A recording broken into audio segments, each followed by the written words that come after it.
Welcome to a Pilgrims of Ibelline webinar on Batir. I'm Brenda Mijos, Interim Executive Director for Pilgrims of Ibelline. If you are new to Pilgrims, we are a U.S. nonprofit that supports the Mar Elias educational institutions in Ibelline, Israel. Our mission is to cultivate a just peace in Israel and Palestine through education. Besides helping fund the Mar Elias schools, we provide pilgrimages to Israel and Palestine and provide educational programs such as this webinar. I'm very excited to be part of this today. I would have been leading a pilgrimage with our speakers this month in the West Bank and Israel if it had not been for the pandemic. Usama, Celine, and I had planned to walk to Batir with our group. I'm happy that you can spend an hour together with us on this topic. You are being treated to a tiny slice of a pilgrimage and a favorite hike of mine. First, a few messages about this webinar. Please use the Q&A at the bottom of your screen for your questions. We will address your question at the end. We have disabled the chat selection. This webinar is filled to capacity of 100. We will record it today and it will be available on our website, so please share with your friends. If you feel moved to donate today, the donations will be split between Pilgrims of Ibelline and WIAM, the Palestinian Conflict Transformation Center in Bethlehem, which is one of our peace partners. You can donate on our website at www.pilgrimsofibelline.org, and it's also, it should show up in the chat. Now I would like to introduce our speakers. Usama Nicola is the Citizens Diplomacy Project Coordinator along with Zugbi Al-Zubri at WIAM in Bethlehem. Since its inception, WIAM has offered alternative tourist programs for individuals and groups to visit the holy places. They provide an opportunity to meet the people and be introduced to the socio-economic and political conditions in Palestine and Israel. Usama takes tourists on many hikes in the Holy Land and often to Batir. Dr. Celine Lilly completed her Master's of Divinity and PhD at the Union Theological Seminary in New York City and is a historian of early Christian texts. She currently works as an adjunct professor at the University of Colorado Boulder and the University of Oklahoma and the Seattle School of Theology and Psychology. She lectures often with the Jesus Seminar and has recently been named as the inaugural Dean of the West Star Academy. Now I will turn it over to Usama and Celine. Thank you so much for being with us today.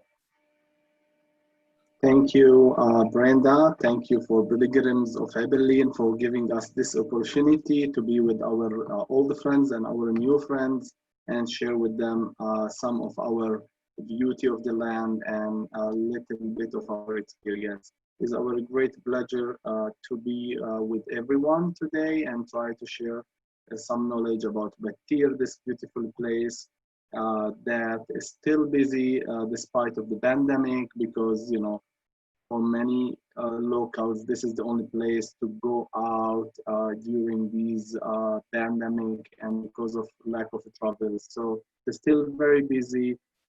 In the weekends, maybe 1,000 or 2,000 or 2,500 sometimes of local Palestinians from the different cities of the West Bank and Jerusalem and the Palestinian from inside Israel will come and hike and spend some time there. So we'll try to share with you some photos and some information, and then in the end we'll be happy to answer your questions. So we'll start with the first slide here. Show one of the photos from the last year trip in Batir with our friends, with Pilgrims of Ibelline, the town of Batir lies in the West Bank, Palestine, south of Jerusalem and west of Bethlehem.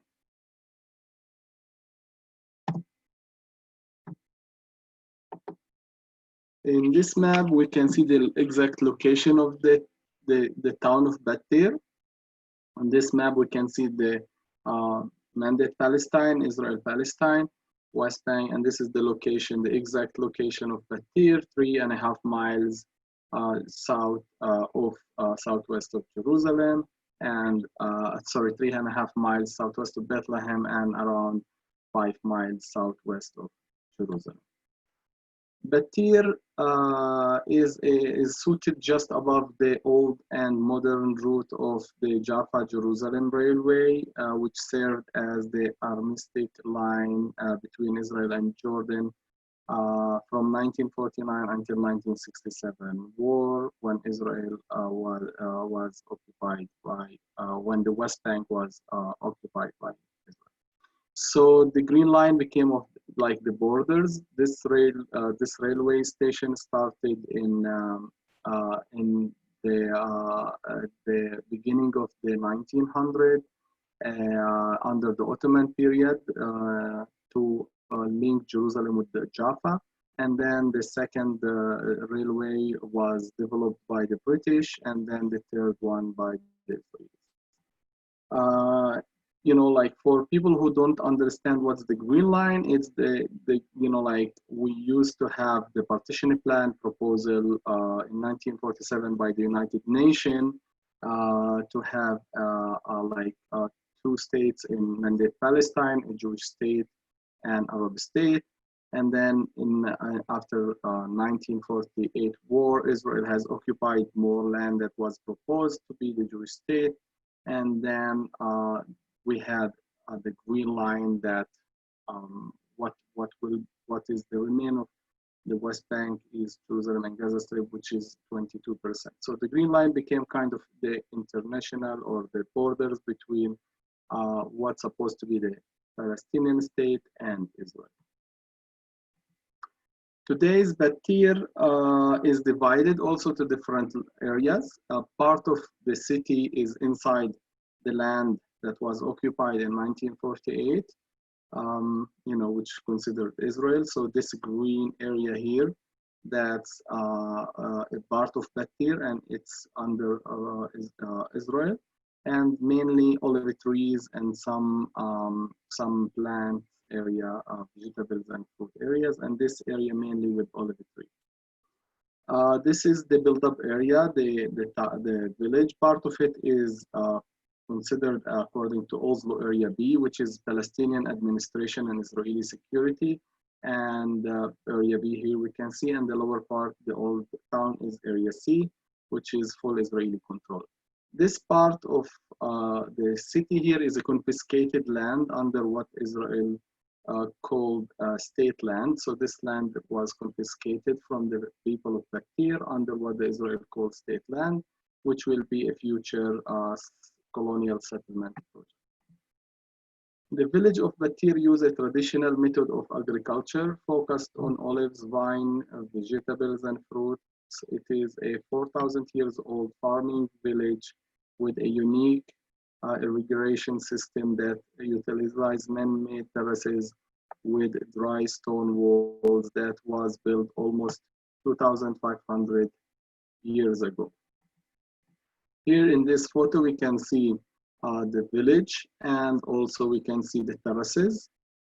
And from the spring, all the way the water will be running all the way through the terraces to water the plants and the vegetables and the fruits.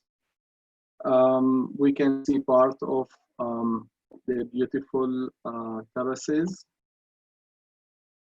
The main vegetable is the eggplant. The eggplant in Batir is very famous, and that's the main vegetable that they plant. And during the year, they plant different things: mint, parsley, eggplant, squash, cucumber, different things will be planted. Batir's 8 main families take turns each day to water the vegetables crops, based on a simple mathematical calculation and a clear time management rotation system. So the Batir week consists of 8 days, not 7 days. There's 8 families. They share the water that's coming from the main spring, and they divide it among themselves and take care of each family when they have their turn. In this photo, we can see the spring. This is the main source of water for the village. And next to it is a Roman bath that's still used by the younger generation in summertime and for celebration, for gathering. They still use it. We can see here to the right hand side, that's where water come out from the spring, and to the left hand side, that's a photo inside the Roman bath. The water continue running the same way since 2,500 years ago, um, uh, all the way through the terraces. In between, there is a Roman pool. They call it Roman because it has been there since the Roman time and even earlier, because the terraces system is kind of a Canaanite system, and that's still used during Roman and after that. So this is the pool where the water will be collected also. And then the water of the pool will be also divided among the families. This is the water coming out from the lower part of the pool, continue to the lower land. We can see the canals that take the water all the way to the lower part of the terraces.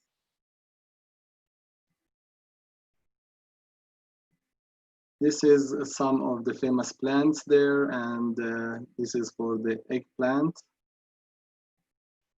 And an old lady, a young lady, a lady at Battir picking some of her olives. Battir's land were declared a World Heritage Site by UNESCO in June 2014 due to its ancient terraces, farming, and irrigation canals as land of olives and vines culture landscape of South Jerusalem. The main reason the villagers went to the UNESCO to apply to get a UNESCO declaration is because the Israelis were planning to build a wall just in the lower part, and that will damage big part of these terraces and ancient terraces.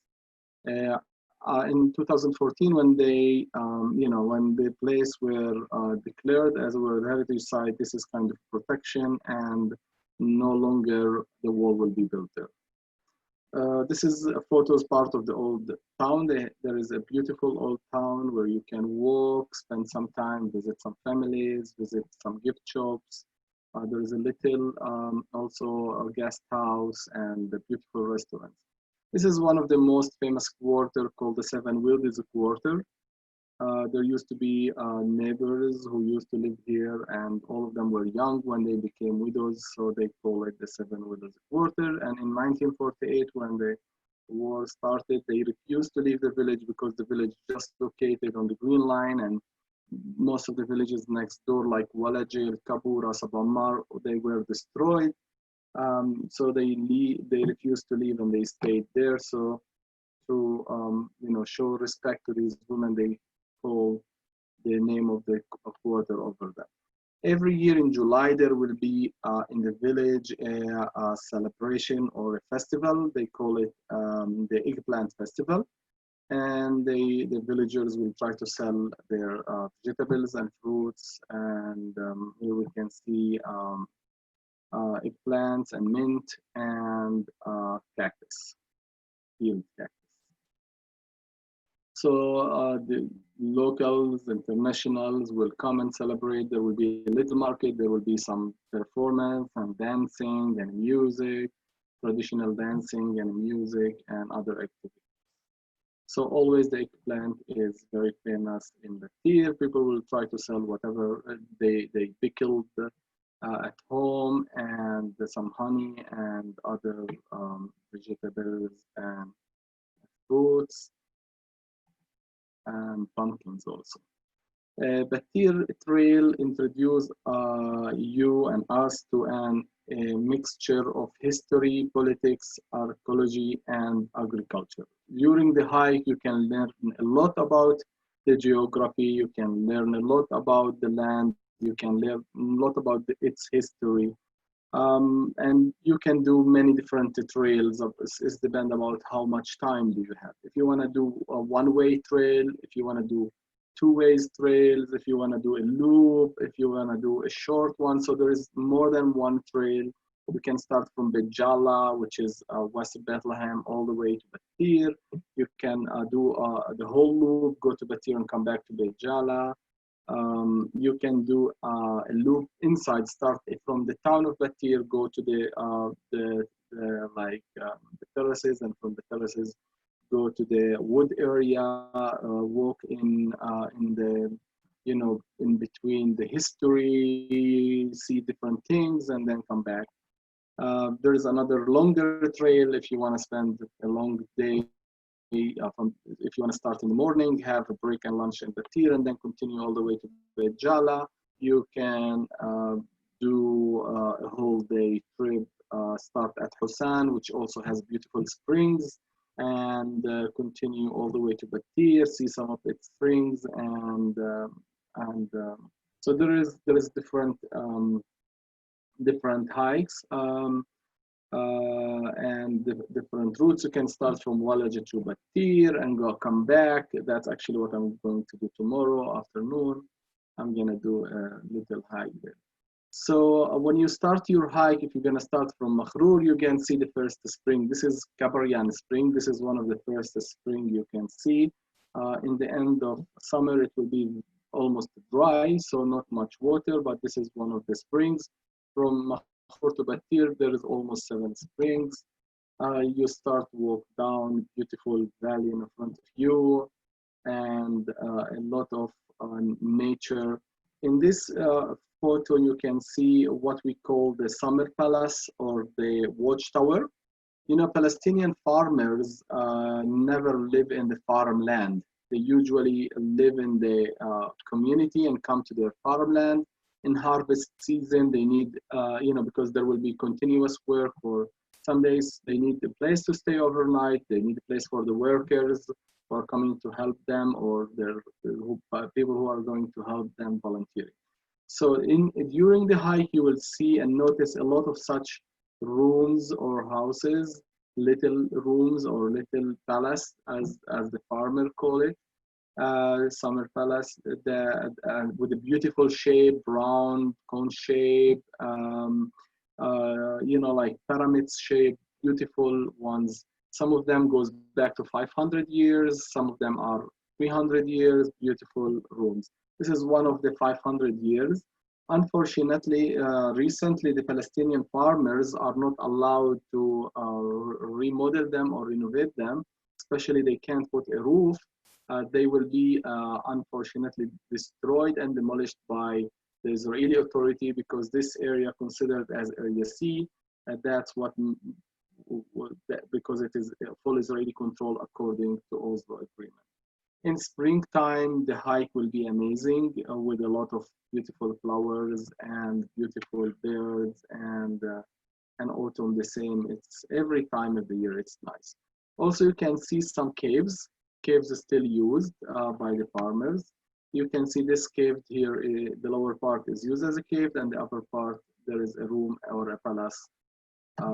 You can go inside the cave, learn more about, how people used to live, what type of use has what the cave was used for, where the food will be stored, and it's cool to be inside a natural cave. You continue your hike and you will be walking in almost a Roman path. This is one of the paths that used to connect the Jala or Bethlehem area with East Jerusalem, like Ein Karim. Ein Karim is one of these beautiful also towns. That's the town of John the Baptist. And so this is the way that many people walk through. In the valley, you will see also unique things like this beautiful rock here. It's a huge one. When you come closer to it, this is almost halfway of the hike. You can have a little siesta there, little break. Some young people will be climbing it. I will never advise climbing for safety.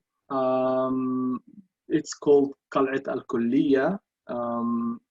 Kulliya mean college, but others think that this look like a kidney. So Kilya in Arabic is kidney.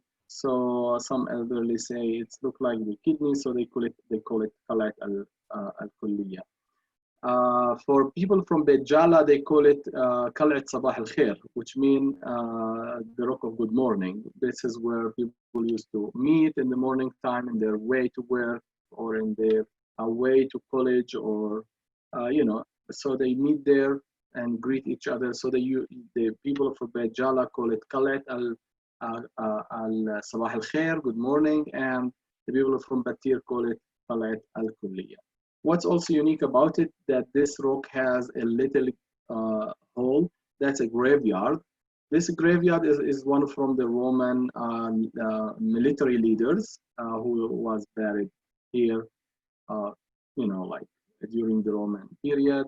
During the way, you will see more than one graveyard. Like during the Roman period, the buried was, and earlier the Canaanite period, the buried was during, just outside the human settlement and in the road, like just outside in the road. So you'll see another family graveyard. If you want to walk a little bit and see, that's another spring that's called the baptism spring. With a little pool, and also have a little terraces in the lower part where you can plant things, and the water will be running also to the same area. You continue walk in your beautiful hike, and with amazing views. You might see a gazelle, you might see a fox, you might see a hyena. This is another graveyard with the rolling stones, very similar to Jesus Christ graveyard. It's another family graveyard from the Roman period with many rooms inside. This is another place if you'd like to get a second siesta just before you reach the street of the town. But this is not the end of the hike. And you can have a little siesta, especially around sunset, to watch sunset or to watch some of the animals or the birds. Okay, this is now reaching one of the streets before the village. You can have lunch in one of the restaurants or dinner. You can have lunch with one of the families. The food there is amazing. The hospitality is amazing. You can have lunch or dinner also with one of the women cooperative there. So there is many options for food, and all the food anywhere is as good as all of them. You can have vegetarian meal. You can have non-vegetarian meal, delicious food. If you want to continue walking, you can go to one of the hills and another amazing place for sunset. You can watch an amazing sunset, spend some time there, watch the beautiful mountains looking at the east, and enjoy the sunset.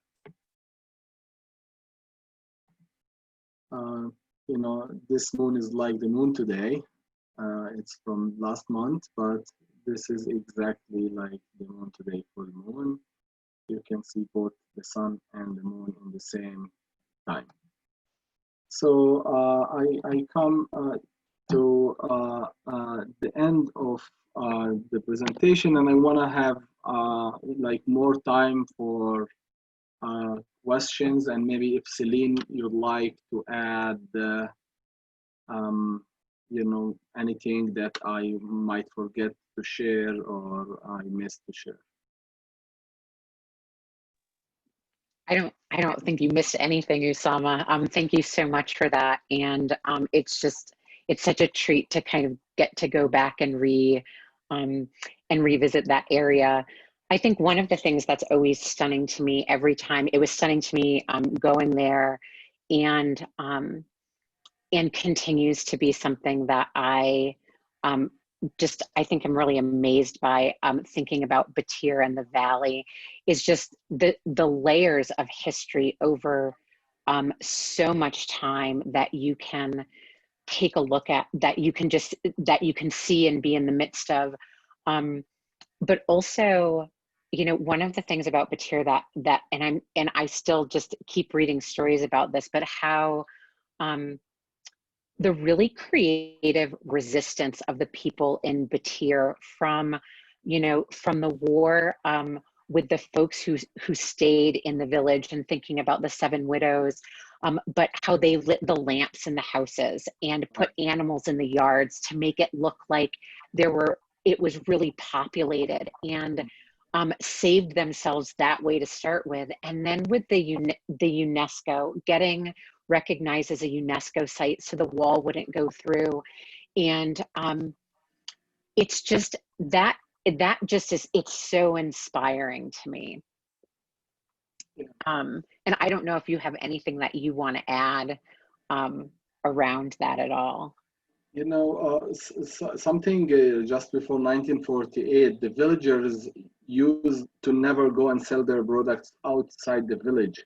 Every Friday and every Saturday, there used to be a market just on the station in the lower part, where people from Jaffa, people from Jerusalem, from, you know, the surrounding area will come by the train, spend the day, spend the evening, buy all these vegetables and fruits.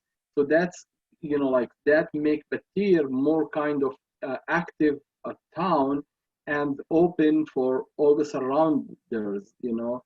Batir was also the first village in the area that the girls there went to school early, you know, before any other village around, you know, because of the leaders there, like Hassan Mustafa, who was one of these leaders behind the idea of lighting the candles in the houses and put the clothes outside and like keep the village busy during the war in 1948. So yes, it has a young creative people who are continue, and their aim is to make Batir is the main destination of you know, tourism, local and international. They are trying to create more climbing activities, biking, and different trails and different activities.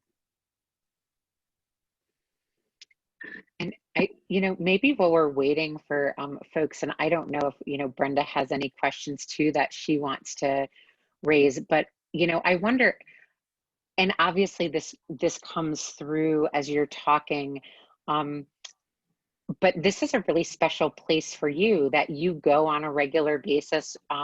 With, you know, you don't, it's not only taking groups there, but you, like, this is a place you spend a lot of time, take your family and your kids. And I wonder if you could just tell us a little bit about why it's so special for you.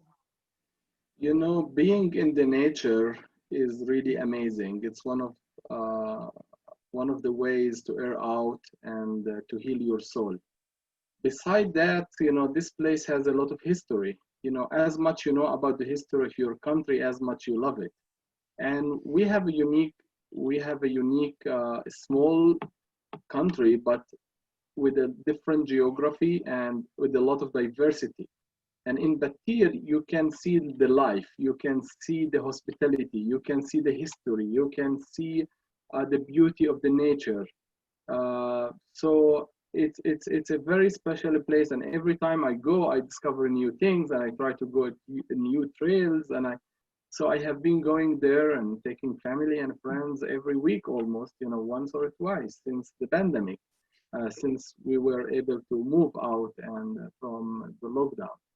And really, every time you go there, you will discover something new and you will learn something new. People there are very nice and very hospitable and very open, and they welcome people. And so it's a very nice place to go in weekends and enjoy your time there. It's very beautiful. And I remember, Sama, the first time you took me there, we were with just some of my friends, and we were hiking, and this Palestinian family was just visiting their land. It was in the spring, and they were having this beautiful picnic, like a giant tray of a chicken and stuffed grape leaves, and they wanted us to join in, and that was such a highlight for me. It really displayed the Palestinian hospitality that you don't you don't run into in a lot of other places in the world that I've been. And it was just it added such a lovely hour to our experience. Right. So I just wanted And to, delicious food. yes, yes, the whole thing wrapped together. Right. The family was very welcoming. Yeah. Right, right. Well, one question I have, and we can see if somebody may have another one in a minute, but I just, how important is the environment there, and it's threatened. You've said to me there's just small slices of the greenways and that tension with settlements, and I think it's really important to have this international awareness of that some of these animals may be threatened. And yeah, do you know how? I know You there's know, something recently, closer to Makhrur Valley and closer to Battir, there is a new outpost, settler illegal outpost, also considered illegal by the Israeli government and illegal by the international law and Geneva Convention for. And not always people feel secure, especially when there is big group of settlers. So this is why it's very important for people just to stay connected to the land, to the nature, and be there, and just to enjoy the nature.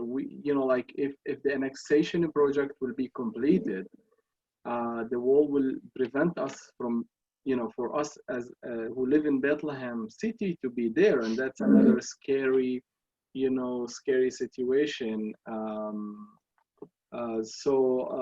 The new project to expand the settlements and the new project that will be built as a industrial area to the south part of Batir and Hussan, that will maybe damage part of the water sources and the water system, and maybe pollute the area also. So the settler is going to start with an industrial area next to it.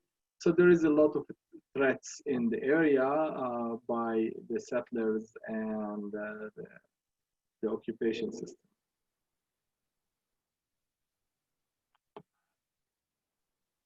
we have a Brenda, you're couple muted. questions. Yeah, we have a couple questions. Someone's asking, how are the people doing in Batir? They're wondering about the pandemic, 6 months in. In general, in Palestine, we still have cases every day. The same in Battir. Battir has some cases. It's not very high. Another village next to Battir has a higher number of cases. So there was lockdown in it. So until now, there is not much cases there. People, when they go there, especially if they are in the town, in the restaurants or in the shops, they will keep the face mask, and they will try to follow the recommendation regarding the hygiene. And so, but in general, everyone has been affected. The situation is not easy. There isn't much opportunities, but every time I go there, especially in the weekends, I see that Batir is very, very, very, very busy. So last Saturday I was there, and one of the owners of the little gift shop there, who display all the hand crafts that made by the different families, the village tell me that at least 2,500 people were there that day. Yeah. That's great. Okay. There's another question about mountain biking. You mentioned that as a new activity. Have you tried those paths? There is beautiful paths for biking.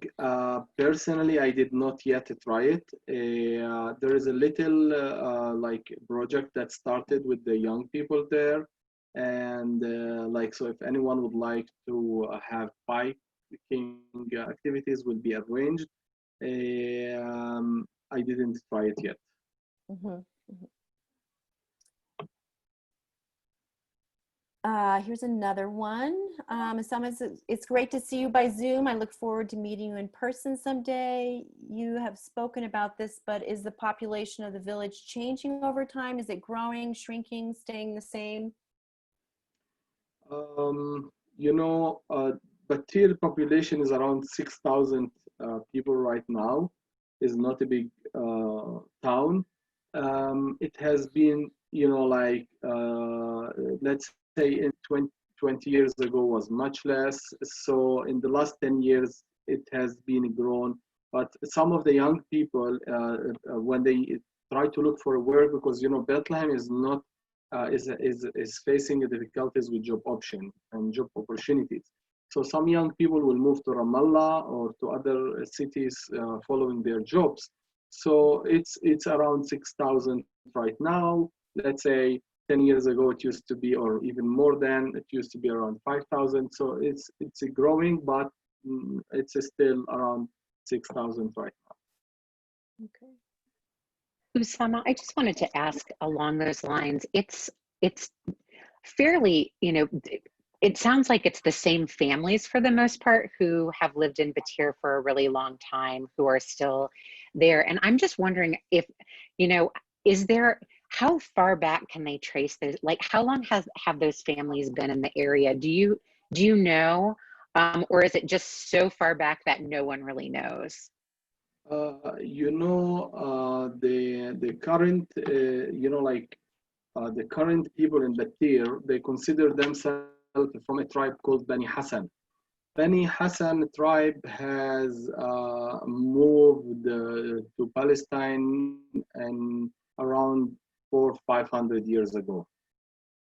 And you know, like when these families come and live in Batir, there used to be also other locals who they mingle with, right?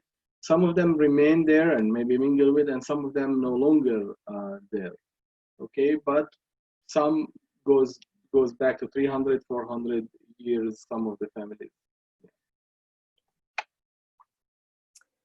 We have quite a few other questions, but before we get much further, I just when we were there a year ago, Celine was commenting about what was going on there 2,000 years ago, and that was kind of you know, there's resistance, a certain way of resisting the occupation. Now we've talked about the lights in the windows and trying to hold on to the land in that way. But what, Celine, I guess my question is to Celine, you want to just explain to us what was happening 2,000 years ago there that you thought about when we were hiking? So, you know, one of the things, and I think especially, you know, kind of walking around the Roman roads and seeing, seeing the tombs where, and there wasn't quite a picture of this, but you can actually see where the stone would have been held. And Usama pointed this out, and the pottery sherds that are kind of all over the place. But this, I was surprised that this was also the location of the Bar Kokhba revolt, which was in the 130s, which was kind of the last stand of the Judeans in the area against the Roman Empire. And just thinking about this place that has resisted occupation for 2,000 years, and it was a place that made, you know, most of as a New Testament scholar, we think that most of the, you know, the New Testament books are actually written just before 100 or just after. I have a scholar friend who thinks that the Gospel of Matthew might have been actually written later than we think, and around this time period when the Bar Kokhba revolt was happening. And so it just really made this come alive, and just made me, I don't even know how to describe it. I have this energy going in my body right now of remembering being there and being able to feel connecting with Christianity, connecting with the people who've been there for 2,000 years and doing this. Whether, you know, as Usama says, there might be stories about kind of people coming in from other areas, but this tradition has been with the people and the land for 2,000 years. And to see that resistance that we see in the Christian texts come alive in that way in that place was just really, really profound. And that overlay of occupation and resistance. And as some of you can maybe see, I get really emotional about it because it was just such a privilege to be able to be there.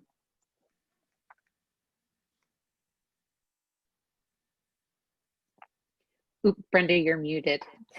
Thank you, Celine. I think this next question kind of goes right with that. Someone asks, is there anything that can be done to slow or stop the annexation in the Batir area to protect Palestinian land, as well as a UNESCO historical site? International pressure always is appreciated, you know, like by writing letters to your representative and doing some lobbying, you know. There is a silent annexation. The annexation is not a recent project. You know, it has been proposed since July 1967, since the occupation of the West Bank. And the land was classified, you know, whether as a closed military area or as a nature reservation and off limit for Palestinians between 1967 to 1975. So what is happening today is not a recent plan, it's not a recent project. It has been happening since 50 years now. You know, like any international, you know, pressure on the occupation to end the apartheid and the segregation and the occupation is very much appreciated. And whether by writing letters or making vigils or even raising awareness of many people, because many people in your country don't understand what does life under occupation look like.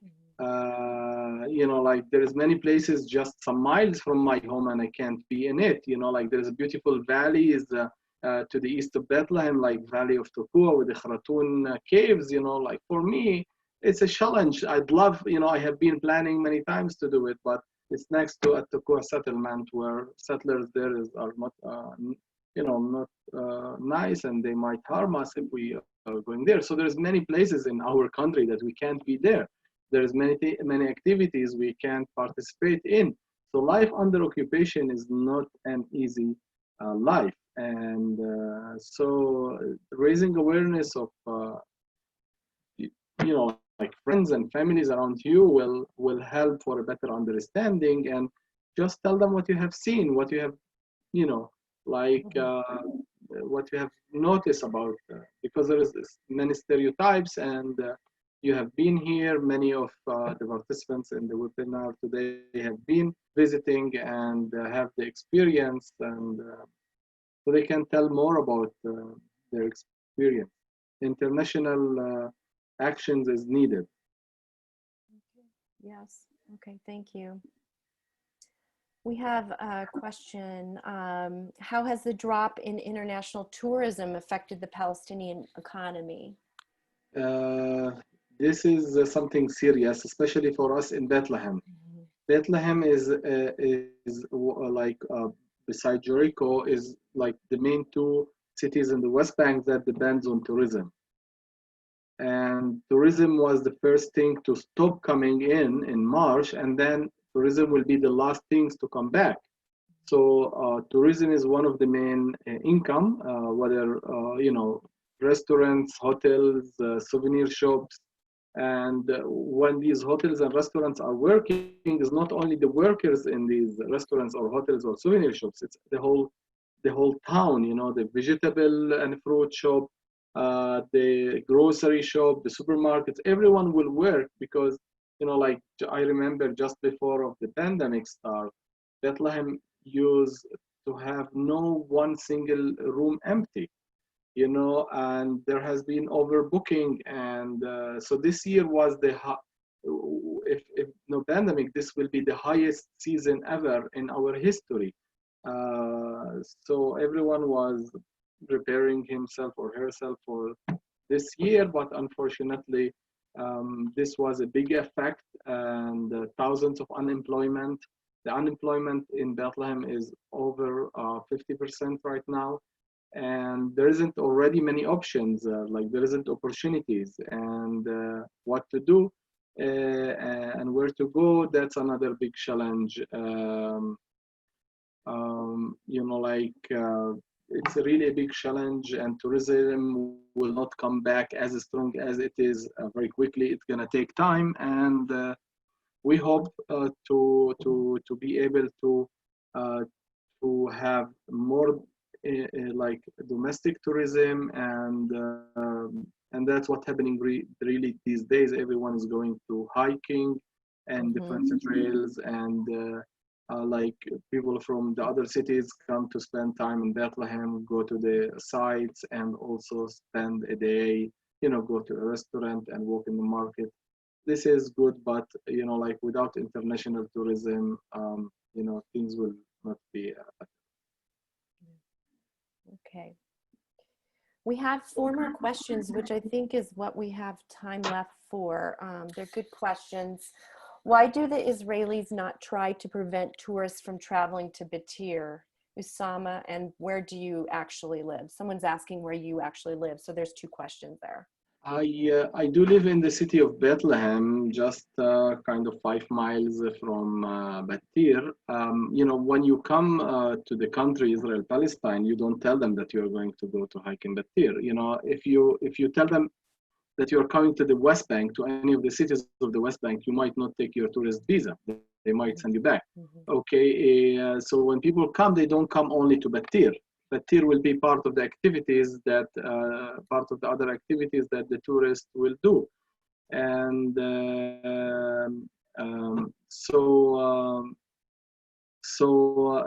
like, as I told you, when you come, you have the whole project for Bethlehem, Jerusalem, Nazareth, Galilee, Tiberia, Jericho, Hebron, you know, you have the whole project.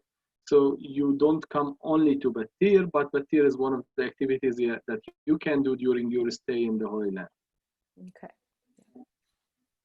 Someone is asking, is there an update on the proposed settlement industrial zone near Batir? Yeah, I'm disturbed about that. Is there a chance that construction will start soon? That's the plan.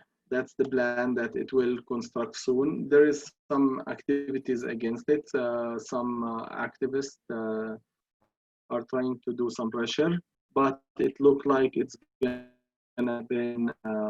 Yeah, it's gonna happen soon. Hopefully not. Yeah. Okay.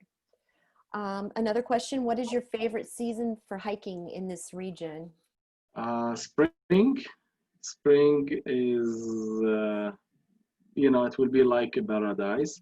And autumn, because weather will be also nice in autumn. Autumn is a nice season, but spring, because of the, you know, like vegetation, the flowers, the birds, everything, you know, like the spring is amazing. Yeah.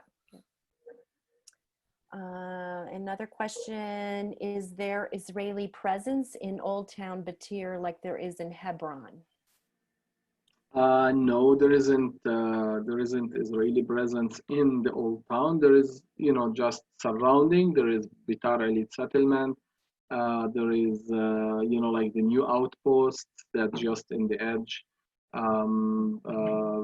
but not inside Batir. Okay. And actually, we have 10 minutes left, so there is time for more questions. And Celine, do you have some other things to say? Well, I think just one of the things that I want to say is, you know, as a representative of only myself at the moment, but somebody had mentioned this too in the Q&A. But just to say, you know, one of the things that I think, in addition to what Usama is saying in regard to what we can do as folks, particularly in the US, is that if you haven't voted, go and vote, so that make sure that you vote on Tuesday, so that we might have representatives who will actually listen when these issues, when we write and call and bring up these issues to our government. We, in my opinion, we do not have people, we don't have people who are listening right now. And one of the ways that we can actually move on this is to make sure that we have representatives who listen to the voice of the people and who will listen and who will listen not only to US citizens, but actually who actually care about the international community and our relationships with them. So I just felt like this weekend of all weekends, it felt it almost sinful not to say, please go and vote if you care about what's happening in Palestine. Thank you. Thank you. That's very important. Yeah, you have this democratic rights to do, and that's another power to bring change. Thank you. I actually And did. Brenda, Yeah. I was going to say, do you know about, I just saw the question pop up and I'm wondering if, and I don't know who's rotating out right now, which is terrible. And I'm just wondering if Brenda, because I know you follow some of this really closely, if you know kind of who the reps who are the strongest supporters. There may also be people on the call, who also on the webinar who know about this as well. Let's see. The Michigan, I'm blanking. I mean, there was I don't feel I can speak to it that much. Biden is not all that supportive either, but I feel like he's such a good human being that you could keep talking to his people. Oh, Suzanne Henderson. Not that our top of ballot candidates are particularly Yes. friendly on this topic, it's true, but perhaps their administration will listen. That's true. I mean, I'm looking for people who will listen to us and not have their own personal agenda. I mean, it's been horrendous, really, what's happened in 4 years in regard to Jerusalem and yeah. So, the embassy and yeah, I mean, I think those are the issues. And I think, you know, as Americans, we just owe it to ourselves to educate ourselves about what's going on in the rest of the world. And it's really important. And traveling is part of it. So I can't wait till we can travel again. But Yeah. really, really understanding and not just taking someone's word for about what's going on. Someone's suggesting Mark Pokin in Wisconsin.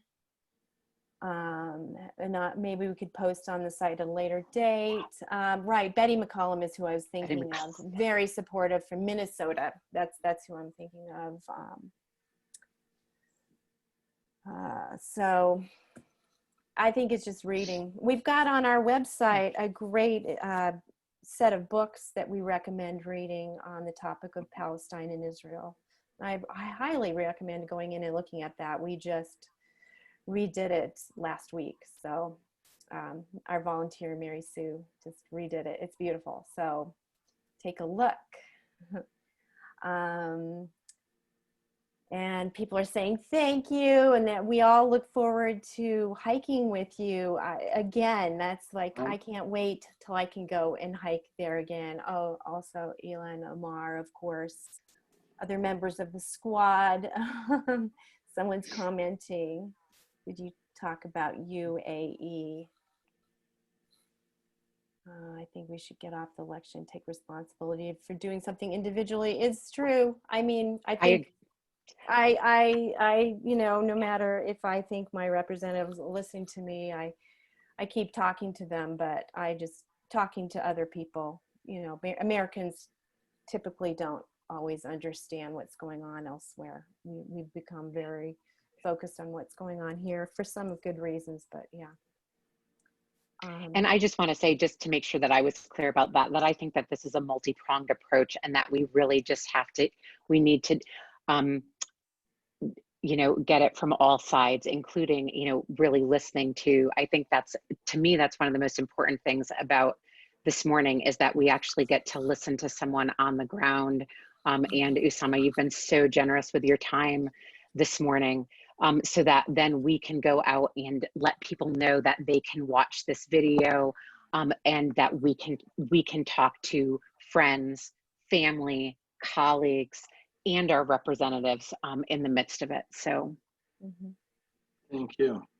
Thank you for giving us this opportunity to share with our friends about about our beautiful land, and I'm so eager to meet you all and walk with you and enjoy the nature and enjoy the hiking to Battir and to other beautiful landscape. So we hope things will, the pandemic will end soon, and we welcome you again soon. Okay, thank you so much, Sama and Celine, for your time today and to be with us. And again, if you're moved, please consider donating today. You can do it on our website at pilgrimsofibilene.org. We will split the donations today between the Mar Elias schools and WIAM in Bethlehem. As you know, that Bethlehem's been hard hit by this pandemic, as WIAM is doing their best to help create jobs and do counseling for folks who are really, really hurting there. So please consider being generous. And we have one more webinar in 2020. Look for it. The topic is Christmas in Bethlehem. Osama will be back with us then, as well as Zugbi. And it will be Saturday, December 19th, and we will be sending out information about that soon. So thank you again so much. Yes. Thank you. And yes, Yeah, peace be with you. Yes. It was my pleasure to be with you today. See you. Okay. Take care. Thank you.